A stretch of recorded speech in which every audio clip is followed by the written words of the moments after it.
Hey, what is up guys? I'm KBHD here, and it's been a long time coming waiting for the next Nexus. Why am I even talking about that? Well, this is the LG G2, aka the Almost Nexus. Let me explain. Let's go back a second to the Nexus 4. When I first saw it, I said in my review that this was the perfect combination between the previous Nexus, the Galaxy Nexus, and LG's current flagship at that time, which was the LG Optimus G. And that's naturally what happens when Google picks LG for the hardware partner for the Nexus. LG adapts something that they're already making into something that works with what Google wants. So in terms of design, a lot of that Nexus's points came from the current LG flagship at that time, the Optimus G. Now flash forward to 2013, where the next Nexus is right around the corner. The hardware partner for Nexus is still LG, and this is LG's current flagship, the LG G2. So you can think of this as the sort of almost Nexus, a peek into what we'll probably see running stock Android 4.4 KitKat in a couple of weeks on a Google event stage. And you can also see in this device what LG thinks it takes to take down the Galaxy S4 as the most popular Android phone right now. And as it turns out, a lot of that involves copying what Samsung did with the Galaxy S4.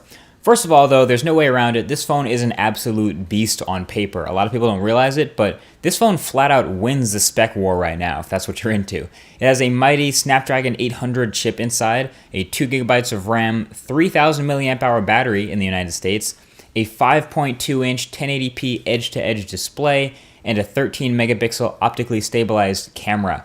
In other words, it's a beast. I know we say specs don't matter that much, but it's kind of hard to deny that a device with these types of internals is going to perform well.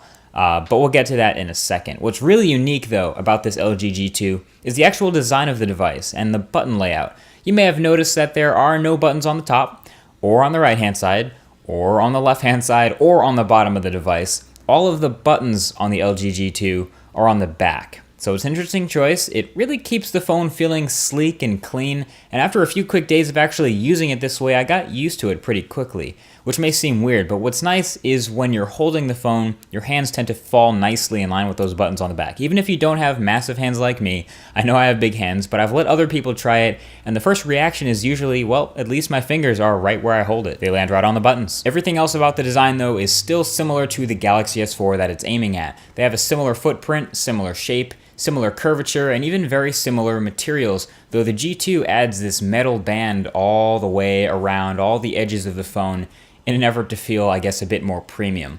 And both devices also have a removable back coated with that super glossy plastic that I'm personally not really a fan of, but you can always add a case or a decal to the back like I did with my S4 later. But the G2 manages to have a slightly larger 5.2-inch HD IPS display with its much thinner bezels and on-screen buttons instead of Samsung's physical ones. And this display by itself is excellent for a smartphone. Brilliant brightness, so it's viewable just about anywhere, plus a super high pixel density, very good color reproduction for an IPS display, and it's scratch-resistant glass on top of everything. Literally, like a boss. Anyway, there are some other minor things about this hardware, like the downward-facing speaker, which is pretty good and kinda loud, but also kinda tinny, and fires audio sideways when the device is in landscape mode. And there's also this hilariously long TV antenna on the Korean version to get better reception for the pre-installed TV watching apps. Or you can use it to freak people out in the street if you want to convince people you have an insanely weird-looking phone from the 80s or something. But let's get back to those buttons for a sec. When the display is off, you can actually hold down those back buttons. You can use the volume up button to quickly open LG's Notes app, or the volume down button as a shortcut to open the camera, which is a nice touch. And speaking of the camera, it's a strong point on this device, which gives me a glimmer of hope for a great camera on the next Nexus. The camera on the LG G2 here is fantastic. Like, it takes great pictures and video, and it's thanks to that sensor, the glass, and the optical image stabilization. So the software, thanks to LG's skin, is a little bit ugly, and I'm not a fan of the viewfinder at all, really, but you can see exactly what they tried to do here. It's almost as if they said to their software engineers, hey, you see that Samsung Galaxy S4 camera feature? Your job is to build that into our camera. Boom, it's in. They have dual shot, they have the photosphere mode, everything is here. It's like Samsung added everything but the kitchen sink, and at the end of the day, the photos it takes are really quite good. They're top notch. I'd say the camera here is top 3 Android smartphone cameras I've ever used, although that may of course change very soon. But yeah, I've been impressed with the photos it takes in any kind of light, indoors or outdoors, and it opens the camera and takes all these photos very quickly thanks to that software shortcut and the, well, immense power of the Snapdragon 800. So that's what matters to a lot of people, and it's gonna get these shots really quickly and take them in great quality. So the long story short here is that from my experience, this is a potentially incredible device ruined by awful LG software, but yet gives me hope for the future at the same time. Because if the next Nexus physically looks anything like this, I'm going to be a very happy person.